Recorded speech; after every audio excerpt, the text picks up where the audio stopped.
యోహాను వ్రాసిన మొదటి పత్రిక 5వ అధ్యాయము. యేసే క్రీస్తై ఉన్నాడని నమ్ము ప్రతివాడును దేవుని మూలముగా పుట్టియున్నాడు. పుట్టించిన వానిని ప్రేమించు ప్రతివాడును ఆయన మూలముగా పుట్టిన వానిని ప్రేమించును. మనము దేవుని ప్రేమించుచు ఆయన ఆజ్ఞలను నెరవేర్చు వారమైతిమా, దేవుని పిల్లలను ప్రేమించుచున్నామని దాని వలననే ఎరుగుదుము. మనం ఆయన ఆజ్ఞలను గైకొనుటయే దేవుని ప్రేమించుట. ఆయన ఆజ్ఞలు భారమైనవి కావు. దేవుని మూలముగా పుట్టిన వారందరూ లోకమును జయించుదురు. లోకమును జయించిన విజయము మన విశ్వాసమే. యేసు దేవుని కుమారుడని నమ్మువాడు తప్ప లోకమును జయించువాడు మరి ఎవడు? నీళ్ల ద్వారాను రక్తము ద్వారాను వచ్చినవాడు ఈయనే, అనగా యేసుక్రీస్తే. ఈయన నీళ్లతో మాత్రమే గాక నీళ్లతోనూ రక్తముతోనూ వచ్చెను. ఆత్మ సత్యము గనుక సాక్ష్యమిచ్చువాడు ఆత్మయే. సాక్ష్యమిచ్చువారు ముగ్గురు, అనగా ఆత్మయు నీళ్లును రక్తమును, ఈ ముగ్గురు ఏకీభవించి ఉన్నారు. మనము మనుష్యుల సాక్ష్యము అంగీకరించుచున్నాము గదా, దేవుని సాక్ష్యము మరి బలమైనది. దేవుని సాక్ష్యము ఆయన తన కుమారుని గూర్చి ఇచ్చినదే. దేవుని కుమారుని యందు విశ్వాసముంచువాడు తనలోనే ఈ సాక్ష్యము కలిగి ఉన్నాడు. దేవుని నమ్మనివాడు ఆయన తన కుమారుని గూర్చి ఇచ్చిన సాక్ష్యమును నమ్మలేదు గనుక అతడు దేవుని అబద్ధికునిగా చేసినవాడే.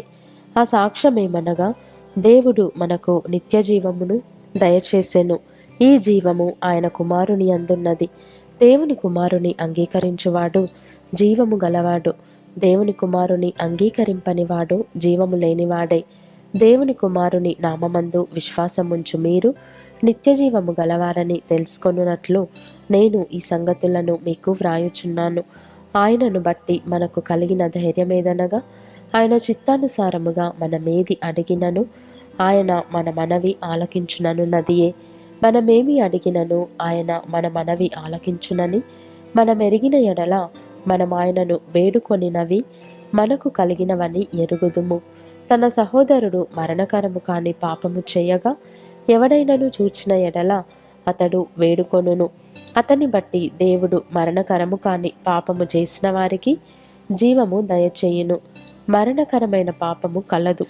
అట్టి దాని గూర్చి వేడుకొనవలెనని నేను చెప్పుటలేదు. సకల దుర్నీతియు పాపము. అయితే మరణకరము కాని పాపము కలదు. దేవుని మూలముగా పుట్టియున్నవాడెవడును పాపము చేయడని ఎరుగుదుము. దేవుని మూలముగా పుట్టినవాడు తన్ను భద్రము చేసుకొనును గనుక దుష్టుడు వాని ముట్టడు. మనము దేవుని సంబంధులమనియు లోకమంతయు దుష్టుని అందున్నదనియు ఎరుగుదుము. మనము సత్యవంతుడైన వానిని ఎరుగవలెనని దేవుని కుమారుడు వచ్చి మనకు వివేకం అనుగ్రహించి ఉన్నాడని ఎరుగుదుము. మనము దేవుని కుమారుడైన యేసుక్రీస్తునందున్న వారమై సత్యవంతుని అందున్నాము. ఆయనే నిజమైన దేవుడును నిత్య జీవమునై ఉన్నాడు. చిన్న పిల్లలారా, విగ్రహముల జోలికి పోకుండా జాగ్రత్తగా ఉండుడి.